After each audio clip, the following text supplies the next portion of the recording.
I woke up in a hospital bed, body broken, waiting for comfort. Instead, my parents handed me a loan application for my brother. They didn't ask if I was okay. That was the moment I realized I had been an orphan all along. Before we begin today's story, we have an urgent announcement. Due to technical issues, this channel is shutting down. But don't worry, the stories continue. Please subscribe to our new channel, Daily Drip Stories. You can find the link in the video description, the pinned comment, and the collaboration tag on this video. Make sure to switch over now so you don't miss out. Thank you for your support. Now back to the story. The first thing I registered was the sound.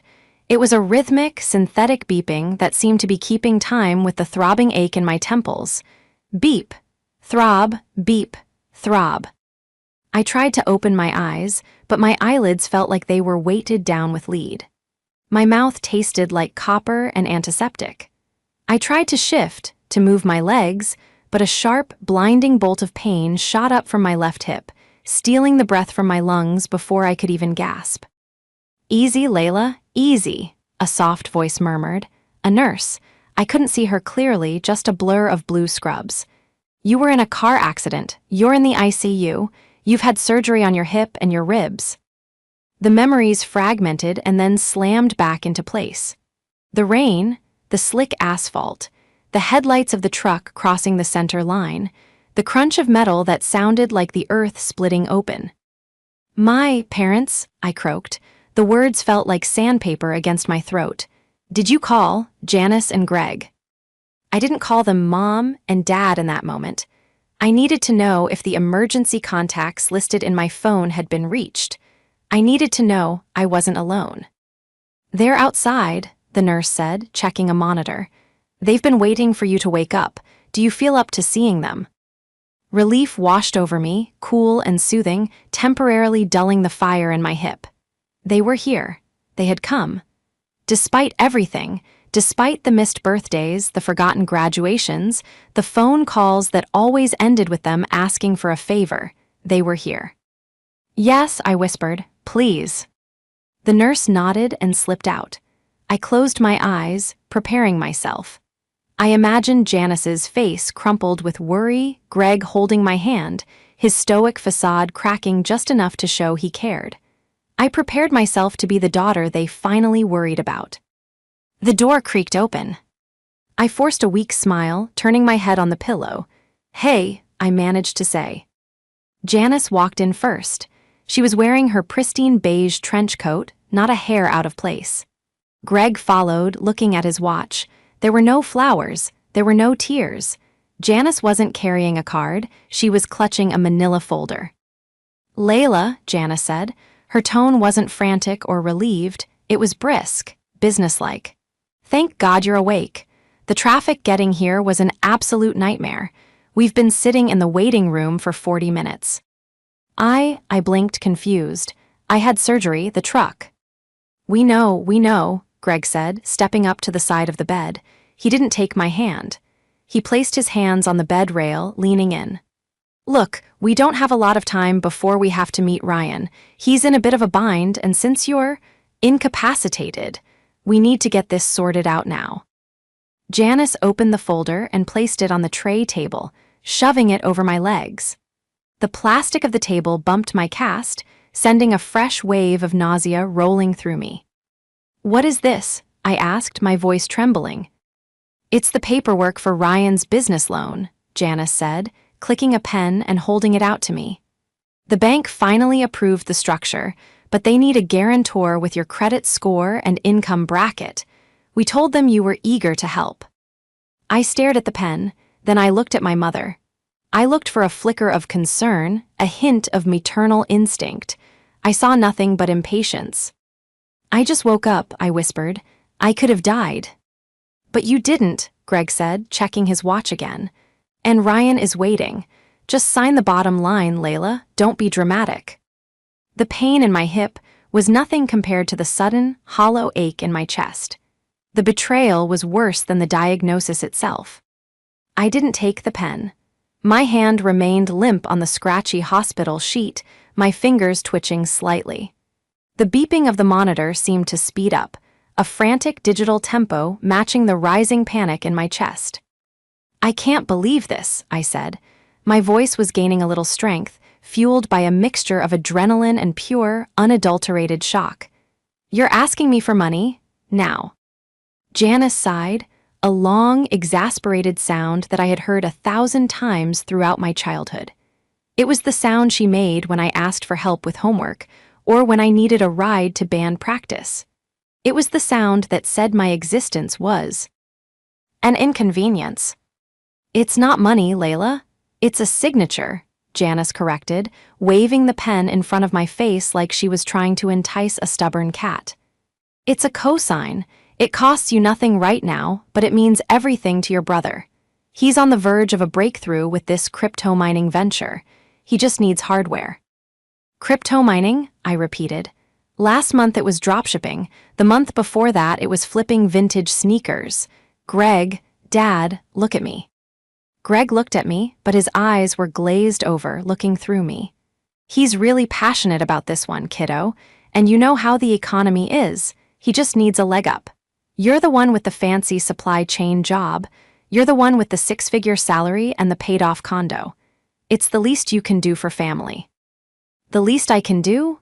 I tried to sit up, but the agony in my ribs forced me back down with a sharp gasp. Tears pricked at the corners of my eyes, not from sadness, but from the physical torture of moving. "I have 3 broken ribs. My hip is shattered. I need water. I need help." "I'll get a nurse on the way out," Janice said, capping the pen with an aggressive click. She looked at Greg. "She's looped up on meds. She's not thinking clearly. We can't use her signature if she's under the influence anyway. It won't hold up." "True," Greg muttered. "We'll come back tomorrow. Hopefully, the anesthesia will have worn off and she'll be more reasonable." Janice snatched the folder back.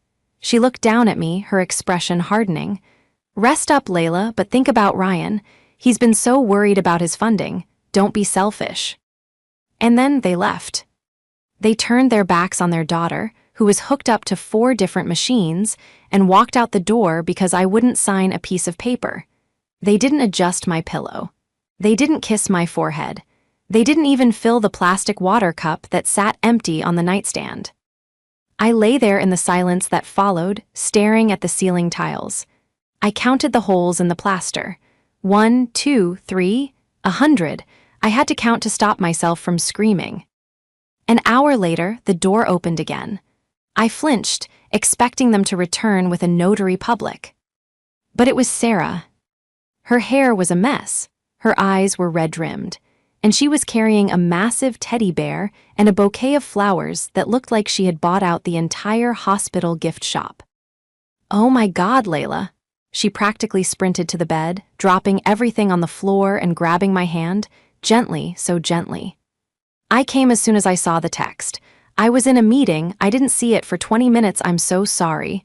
Are you okay? What did the doctor say? Do you need ice? Do you need me to kill the truck driver?" The contrast broke me, the sheer, undeniable difference between obligation and love. I started to sob. It hurt my ribs, it hurt my throat, but I couldn't stop. "Whoa, hey, Sarah cooed, stroking my hair away from my sweaty forehead.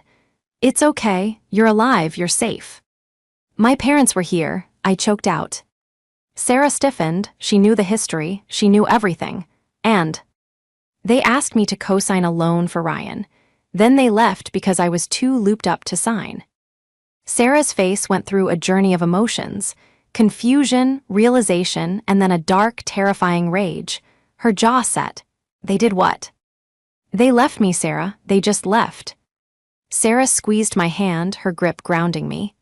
Okay, listen to me. They are done. We are done with them. You are not giving them a dime. You are not giving them a signature. You are going to recover, and you are going to let me handle the gatekeeping from now on." I looked at my best friend, feeling the warmth of her anger on my behalf. It was a protective fire. I took a deep breath, the pain in my ribs serving as a sharp reminder of my reality. Janice and Greg thought I was just emotional. They thought I was just the dutiful daughter who would eventually cave because I always had. They thought they were dealing with the Layla who begged for their approval. But they had forgotten one crucial thing. They didn't know about the durable power of attorney I had signed over to Sarah 3 months ago before my business trip to Tokyo. And they certainly didn't know about the update I had made to my will the day after Ryan stole my identity to open a credit card last year. To understand why my parents' visit was so heinous, you have to understand the ecosystem of my family. It was a simple, brutal hierarchy. Ryan was the sun, and the rest of us were just space debris burning up in his orbit. I was 3 years older than Ryan. By the time I was 12, I was making my own lunches, doing my own laundry, and forging my parents' signatures on my report cards because they couldn't be bothered to look at them. I wasn't neglected in the legal sense. There was food in the fridge and a roof over my head, but as emotionally invisible. Ryan, on the other hand, was the miracle. If he drew a stick figure, he was the next Picasso. If he failed a math test, the teacher was incompetent. I worked 2 jobs through college to pay my tuition. I graduated with honors, landed a junior role in logistics, and clawed my way up the corporate ladder to senior supply chain manager. I built a life of order, precision, and financial security. Ryan explored his passions. At 22, he wanted to be a DJ. Janice and Greg bought him $4,000 worth of equipment. He played 1 gig, got booed, and sold the equipment for weed money. At 24, he was going to be a real estate mogul. Greg took out a second mortgage to help him flip a condemned house. Ryan gutted the kitchen and then got bored. They lost 40 grand on that one. Now, at 26, it was crypto mining. But the antagonist wasn't just Ryan. Ryan was a symptom. The true architects of my misery were Janice and Greg. Janice was a master of the guilt trip. She had a way of looking at you, a wide-eyed, fragile stare, that made you feel like a monster for saying no. She wielded her disappointment like a weapon. We just want everyone to be happy, Layla. Why do you have to make everything a conflict? Greg was the enforcer. He didn't do emotions. He did transactions. To him, I was an asset with a high yield, and Ryan was a speculative investment he refused to sell at a loss. The next morning, the fog in my head had cleared, leaving behind a sharp, crystallized clarity. I was propped up in bed, sipping water through a straw when my phone buzzed. It was a text from Ryan. Ryan, heard you wrecked the car. That sucks. Mom says being difficult about the loan. Don't be a bitch, Layla. I have a deadline. Sign the papers so I can order the rigs. I'll pay you back in like 3 months max. This is huge. No, are you okay? No, I hope you're not in pain. Just don't be a bitch. I stared at the screen. A laugh bubbled up in my throat, dry and jagged. Bad news? Sarah asked. She was sitting in the visitor's chair, working on her laptop. She hadn't left my side all night. Ryan, I said, showing her the phone. Sarah read it and made a noise of disgust. He's unbelievable. He's actually delusional. He's not delusional, I said quietly, handing the phone back. He's conditioned. They trained him to be this way, and they train me to accept it. Well, training day is over, Sarah said, snapping the phone down on the table. Just then, the door opened. Janice and Greg walked in. They looked refreshed, rested. Janice was wearing a brighter coat today. Greg had a coffee in his hand. Good morning, sunshine, Janice chirped, as if yesterday hadn't happened, as if she hadn't walked out on her broken child. You look much better, much more alert. Greg placed the manila folder on the bed again. We spoke to the bank manager this morning. He said if we get the fax over by noon, we can still make the cutoff for the wire transfer. Ryan is waiting in the car. He didn't want to overwhelm you. He didn't want to overwhelm me, I repeated, my voice flat. Or he didn't want to look me in the eye after texting me to call me a bitch. Janice's smile faltered. Oh, Layla, don't take it personally. He's just stressed. He's a visionary, you know how high-strung they can be. I'm not signing it, I said. The room went dead silent. The hum of the air conditioner seemed to roar. Greg's face darkened. Excuse me. I am not signing the loan, I said, looking directly at my father. I am not co-signing for Ryan, not today, not ever. Layla, Janice's voice dropped, taking on that dangerous, wavering tone. Don't do this. We are a family. We help each other. We helped you when you were starting out. You didn't pay a cent for my college, I shot back. You didn't co-sign my car loan. You didn't come to my graduation because Ryan had a migraine. I have done this all by myself. You ungrateful little, Greg started, stepping forward. I wouldn't finish that sentence if I were you, Sarah said, standing up. She was 5'2", but in that moment she looked 7 feet tall. Layla needs rest. If you are here to harass her about financial matters, I will have security remove you. Greg sneered at Sarah. This is a family matter. Stay out of it. He turned back to me, leaning over the bed, using his physical presence to intimidate me, just like he did when I was 16. You listen to me. You're sitting on a pile of cash, living in that fancy apartment, acting like you're better than us. You're going to sign this, or you can forget about coming home for Christmas. You can forget about us being part of your life. He thought it was a threat. He thought he was dangling a prize in front of me. He didn't realize he was offering me a way out. The door clicked shut behind Greg, sealing the silence in the room. The echo of his ultimatum, you can forget about us being part of your life, hung in. The sterile air, like a guillotine blade, that had finally dropped. For a solid minute, neither Sarah nor I spoke. The only sound was the rhythmic whoosh hiss of the oxygen machine and the distant murmur of a hospital PA system. Then I exhaled.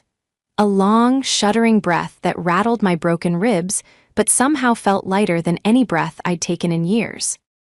Did he think, I started, my voice raspy, did he think that was a threat? Sarah sat back down, her hands trembling slightly as she smoothed the blanket over my legs.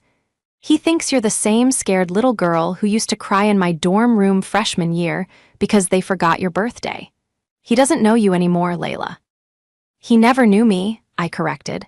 I stared at the closed door, the wood grain blurring as my eyes filled with tears. Not of sadness, but of a strange, mournful finality. He just threatened me with the one thing I've been too afraid to do myself. He threatened me with freedom. So what do we do? Sarah asked, her protective mode shifting into tactical mode. Do we call security? Do I get a restraining order? Not yet, I said, a cold resolve hardening in my gut. The supply chain manager in me was waking up.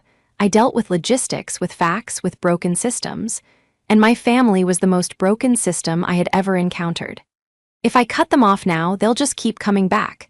They'll harass me, they'll smear me to the extended family. I need to know why they are this desperate. Greg doesn't panic over a startup. He's cheap, but he's not reckless. Something is wrong. I pointed to the closet where my personal effects had been stashed. Get my laptop bag, please.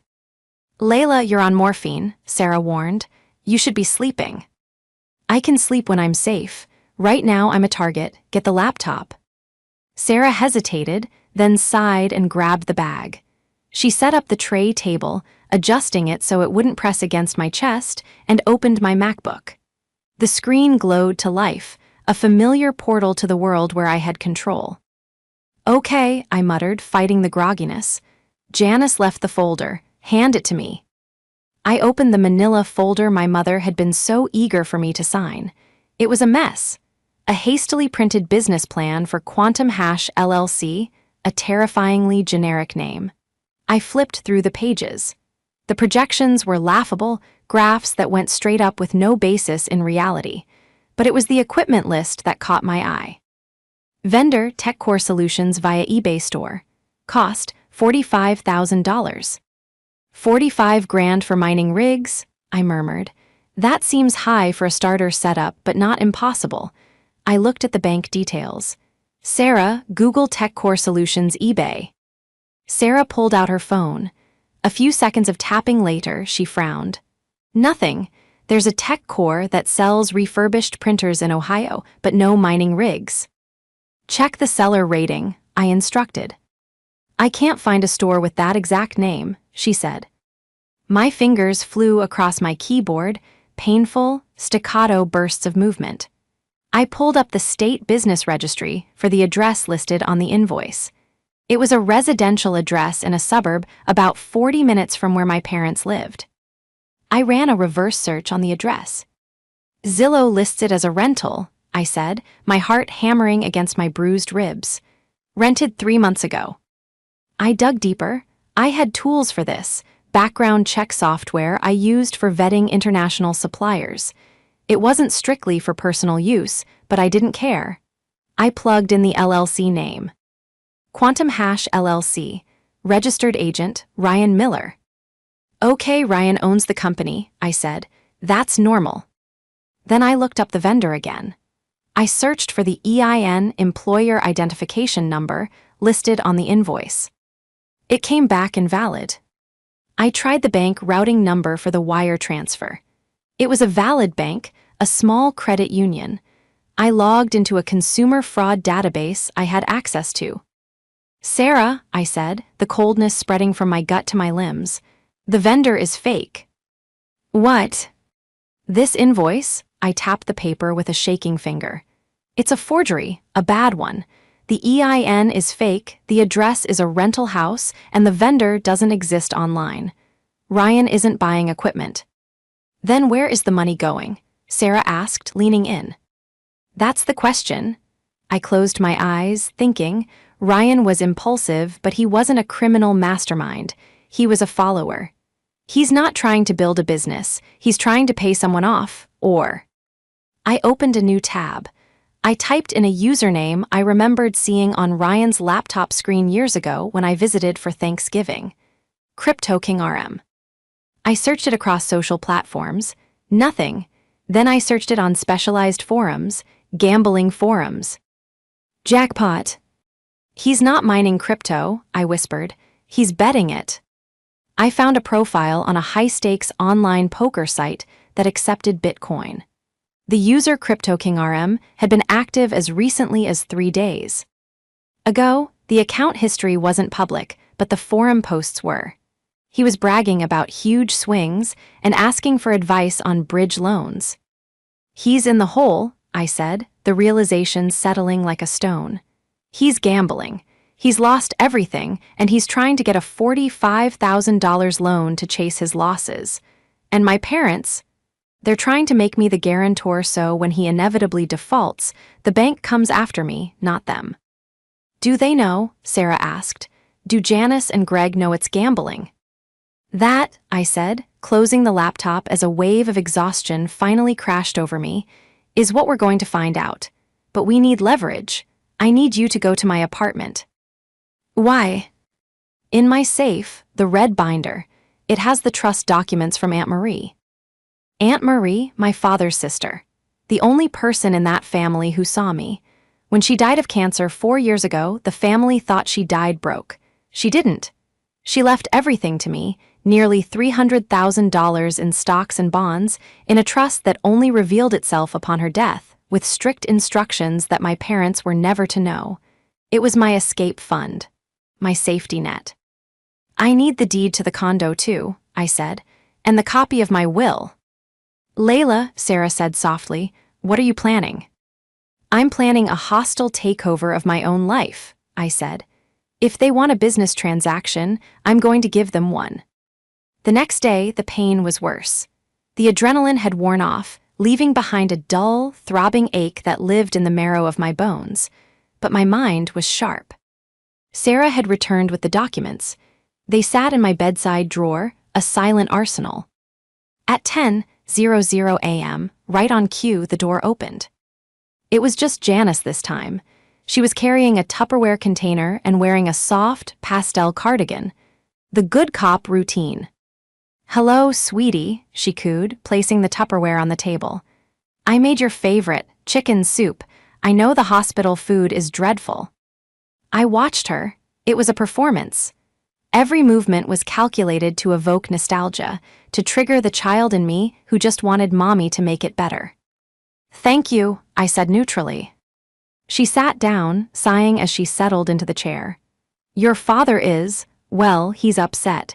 He feels like you were disrespectful yesterday. I was disrespectful, I asked. He threatened to disown me.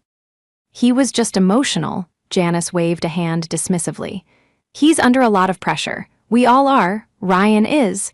He's fragile right now, Layla. He feels like a failure. This business is his last chance to prove himself. His last chance, I raised an eyebrow, or his last chip. Janice froze. Her eyes darted to mine, wide and alarmed. What do you mean?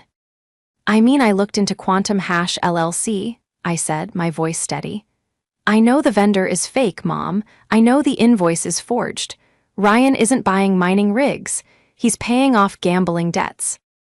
Janice turned pale. She gripped the arms of the chair, her knuckles white. For a second, I thought she would deny it.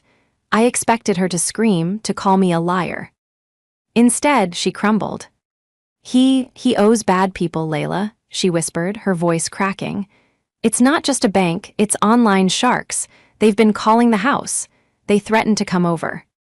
I stared at her horrified. So you know he's gambling and you still brought me that loan application. We had to, she cried, tears spilling over. We don't have the cash liquid. We're leveraged to the hilt trying to cover his last mess.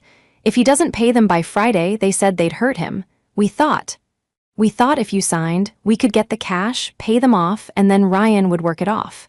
He promised he would stop.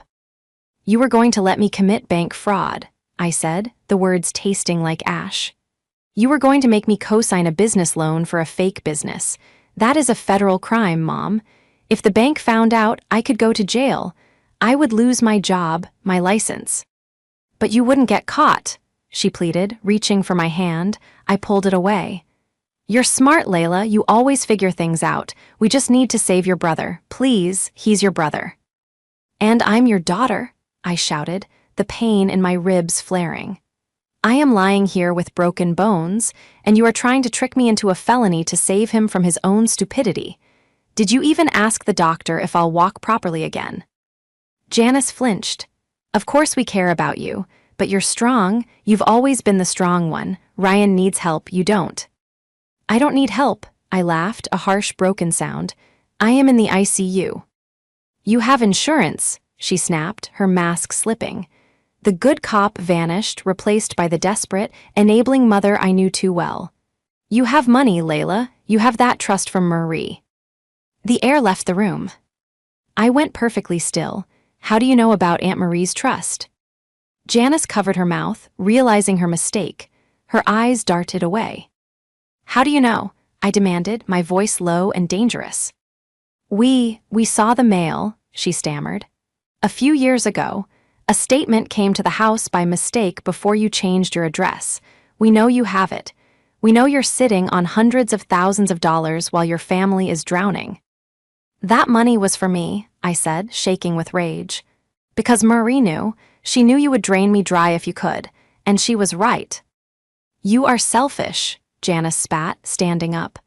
Marie was a bitter old woman, and you're just like her, hoarding money while your brother is in danger. If anything happens to Ryan, it's on your hands. Get out, I said. Layla. Get out, I screamed, slamming my hand against the bed rail. A nurse rushed in, looking between us. Ma'am, I need you to leave. Her heart rate is spiking. Janice grabbed her purse, shooting me one last look of pure venom. You think you're so superior, but you're all alone, Layla. And when the money runs out, you'll realize that family is all that matters. She stormed out.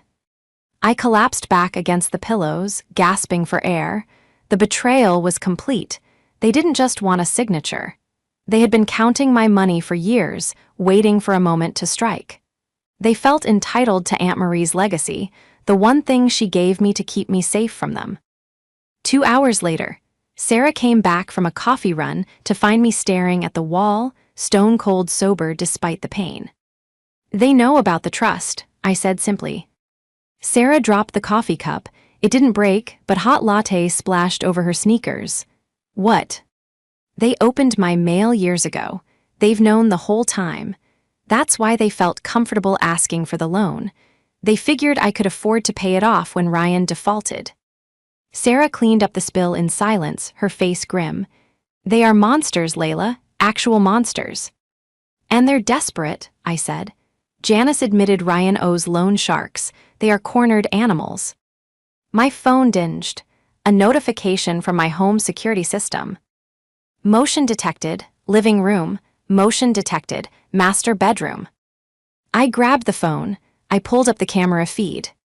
My apartment was dark, but the infrared camera showed a figure moving through my living room. They were rummaging through my desk. They pulled out a drawer and dumped it on the floor. "They're in my apartment," I said, showing Sarah the screen. Is that Ryan?" Sarah asked, squinting at the grainy footage. "It's Greg," I said, recognizing the silhouette of my father's hunch. "He has a spare key. I gave it to him for emergencies 5 years ago. I never changed the locks." I watched, helpless, as my father tore through my personal sanctuary. He wasn't looking for jewelry. He was looking for documents. He was looking for the trust fund details. He wanted the account numbers. "Call the police," Sarah said, reaching for her phone. "No," I said. "Wait." I watched him move to the safe in the closet. He punched in a code. My birthday. The safe beeped. It didn't open. I had changed the code to Sarah's birthday 6 months ago. He punched it again. Nothing. He kicked the safe. He picked up a lamp and smashed it against the wall in frustration. "Okay," I said, hitting the record button on the app. "Now call the police." Sarah dialed 911. "Yes, I'd like to report a break-in in progress at." As she gave the address, my phone buzzed with an incoming call. It was Ryan. I answered. "You greedy witch," Ryan's voice screamed in my ear. He sounded drunk or high or both. "Dad is at your place. He says you changed the safe code. Give it to me." "Ryan," I said, my voice calm, the calm of the eye of the storm. "The police are on their way to my apartment." "You're lying," he laughed, a manic, jagged sound. "You wouldn't arrest your own father." "Watch me." "If I don't get that money by tonight, I'm dead," Ryan shrieked. "Do you hear me? They're going to break my legs." "Then maybe you shouldn't have gambled away your life," I said. "And maybe Mom and Dad shouldn't have enabled you for 20 years. "I'm coming there," he snarled. "I'm at the hospital. I'm coming up. You're going to sign that paper or I'm going to make you sign it." The line went dead. "Sarah," I said, my heart hammering against my ribs like a trapped bird. "Ryan is here. He's coming up." Sarah didn't hesitate. She ran to the door and threw the deadbolt. Then she hit the emergency call button on the wall. "Code Gray," she yelled into the intercom when the nurse answered. "Threatening individual headed to room 404. We need security now." Moments later, we heard heavy footsteps in the hallway, then shouting. "Let me in, she's my sister." Ryan's voice was muffled by the heavy door, but the rage was palpable. Thump. He threw his body against the door. The wood groaned. "Layla, open the door. You owe me. You owe us." Thump. "Security," a deep voice boomed from the hallway. "Step away from the do." "Ours or step back." "Get off me, that's my sister. She has my money." There was the sound of a scuffle, bodies hitting the floor, and a string of obscenities that curdled the blood. Then, the sound of handcuffs clicking. "You're making a mistake," Ryan screamed as he was dragged away. "She's the thief. She stole our inheritance. Layla, I'll kill you." The hallway fell silent, save for the heavy breathing of the security guards outside. I looked at Sarah. She was pale, clutching her phone. My phone buzzed again, a text from Janice. "Janice, what have you done? The police are arresting your father. Ryan isn't answering. You have destroyed this family." I looked at the text. I looked at the video of my father trashing my apartment. I looked at the bruise forming on my wrist where the IV line had tugged during the panic. "No," I whispered to the empty room. "I didn't destroy it. I just finally stopped holding it together." The hospital room had become my bunker. For 2 days following the arrests, silence reigned. It was a heavy, pressurized silence, the kind that precedes a tornado. Sarah had coordinated with the hospital administration to blacklist my parents from visiting, but we knew that a piece of paper wouldn't stop Janice. She operated on a plane of reality where rules were suggestions and boundaries were insults. I was scheduled to be transferred to an inpatient rehabilitation center for my hip the next morning. I just had to make it through one last afternoon. I have the lawyer on speed dial, Sarah said, organizing my bag. If she shows up, we press the button. She won't come alone, I predicted, staring out the window at the gray parking lot below. She knows she can't bully me one-on-one anymore. She tried the good cop routine, she tried the guilt trip. Now she's going to bring the artillery. I was right. At 2:00 p.m., the artillery arrived, but they didn't come to the room. The nurse manager came in, looking uncomfortable. "Ms. Layla," she said softly, "there is a group in the lobby. They claim to be your family and clergy. They are demanding to see you for a spiritual intervention. They're causing quite a scene." I looked at Sarah. "Clergy. Your mother brought Pastor Evans," Sarah guessed, her eyes widening, "and probably Aunt Linda." "Let them in," I said. "Layla, no," Sarah protested. "Let them in," I repeated, my voice hard. "If I send them away, Janice will spin the story that I'm unstable and refusing spiritual counsel. She'll paint herself as the martyr. I need to end this. I need witnesses."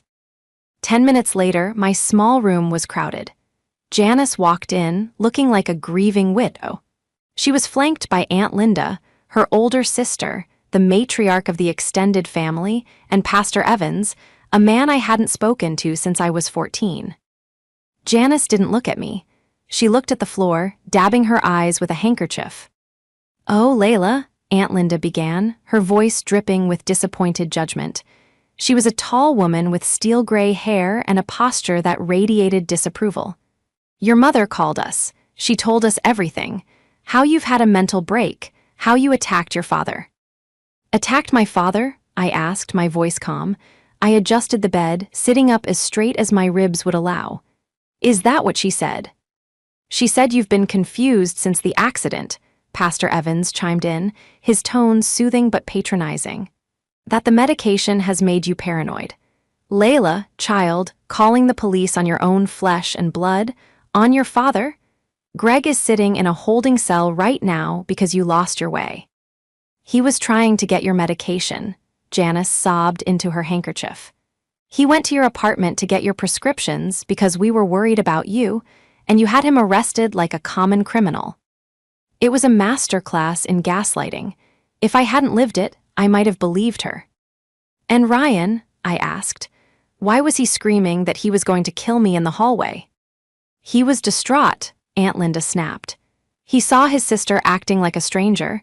Janice told us about the money, Layla. How you're hoarding Aunt Marie's inheritance while your brother is in danger. It's sinful. It's greed, plain and simple." Sarah stepped forward, her phone raised, recording everything. "You people are unbelievable." "Hush, girl," Linda waved a hand at Sarah. "This is family business." "No," I said loudly. The room fell silent. "This is legal business." I reached for my laptop. The movement sent a spike of pain through my hip, but I ignored it. I needed to focus. "Pastor Aunt Linda," I said, looking them in the eye. "Janice told you Greg went to my apartment for medicine." "Yes," the pastor nodded, "to help you." "Sarah, play the clip," I commanded. Sarah connected her phone to the Bluetooth speaker on the bedside table. She tapped the screen. The audio of my apartment security feed filled the room. The sound of glass shattering, the sound of heavy boots kicking wood. Greg's voice, recording, "Where is the damn paper? If I don't find that account number, Ryan is dead. Stupid, ungrateful bitch changed the code." Greg's voice, "I'm going to tear this place apart until I find the deed." The silence in the room was deafening. Aunt Linda's mouth opened, but no sound came out.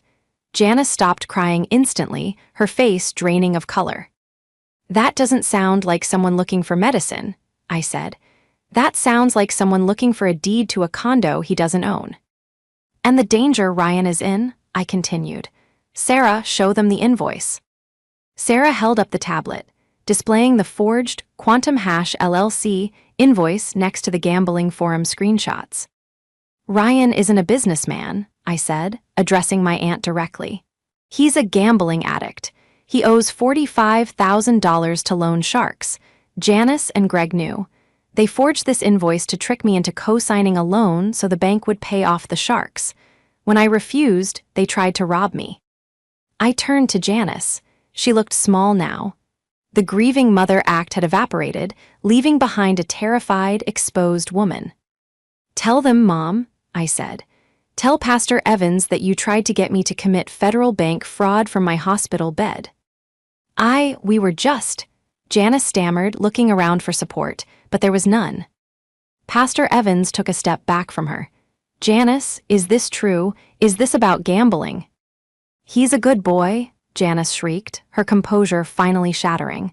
"He just made a mistake. She has plenty of money. She's selfish. She watched her brother drown and did nothing." "I am not his life raft," I said, my voice steady and cold. "And I am not your retirement plan." I looked at Aunt Linda. The matriarch was staring at her sister with a look of horror. The illusion of the perfect family that Janice had spent 30 years curating was gone. It lay in pieces on the hospital floor, destroyed by the truth. "He broke into her house, Janice," Aunt Linda whispered. "Greg broke into her house." "He had to," Janice yelled. "She wouldn't help us."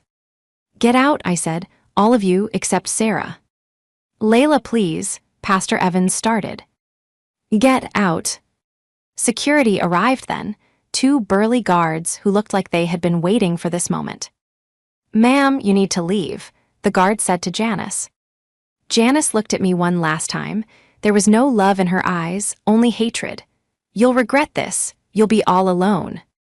"I've been alone my whole life," I replied. "I'm just finally making it official." They were escorted out. I watched them go, Aunt Linda refusing to look at Janice, the pastor shaking his head. When the door clicked shut, the silence returned.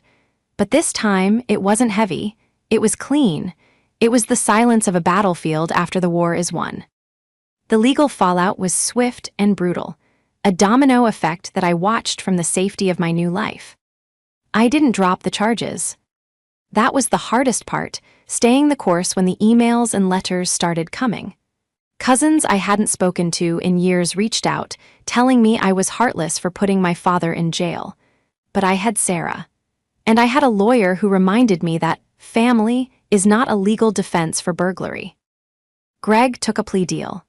To avoid a lengthy trial and a felony record that would strip him of his pension, he pleaded guilty to breaking and entering and malicious destruction of property. He got 3 years of probation, community service, and a restraining order that legally mandated he stay 500 feet away from me at all times. Ryan wasn't so lucky.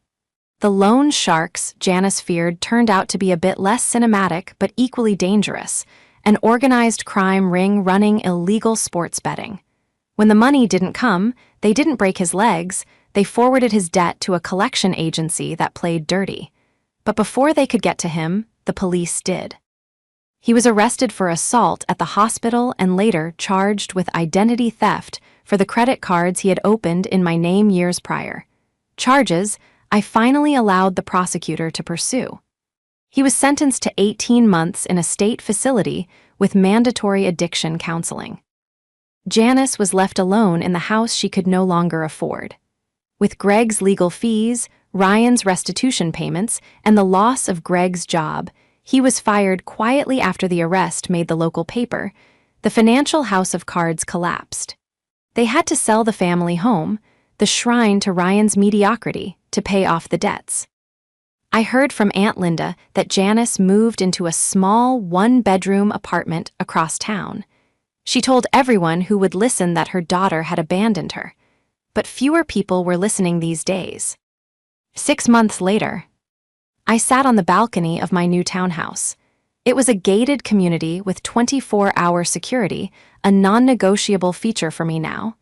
The autumn air was crisp, and the leaves were turning gold. My hip still ached when it rained. I had a long scar running down my side, a physical map of the day my life split in two, but I was walking. I was back at work, promoted to director of operations. Sarah sat across from me, sipping a glass of wine. We weren't talking about my parents. We were talking about her upcoming wedding. I was the maid of honor. Do you think about them? Sarah asked, sensing my momentary drift as I looked at the sunset. Sometimes, I admitted. I think about the little girl who used to wait by the window for them to come home, hoping today would be the day they noticed her. I took a sip of my tea. But then I remember the hospital room. I remember the silence when I asked for water. I reached into my pocket and pulled out a small velvet box. Inside was a simple gold locket I had bought for myself. Inside the locket wasn't a picture of family. It was an inscription for the one who raised me. I had spent 29 years raising myself, teaching myself how to study, how to save, how to survive emotional starvation. I used to resent it. I used to wish I had been carried. But now, looking at the life I had built, a life free of debt, free of drama, and filled with chosen family like Sarah, I realized that raising myself was the greatest gift I could have ever given the woman I became. I realized something, I said to Sarah. What's that? They didn't break me, I smiled, feeling the truth of it settle in my chest. They just forged me. I clinked my mug against her wine glass. To Layla, Sarah said. To Layla, I replied. The sun dipped below the horizon, casting long shadows, but for the first time in my life, I wasn't afraid of the dark. I knew exactly how to light my own way.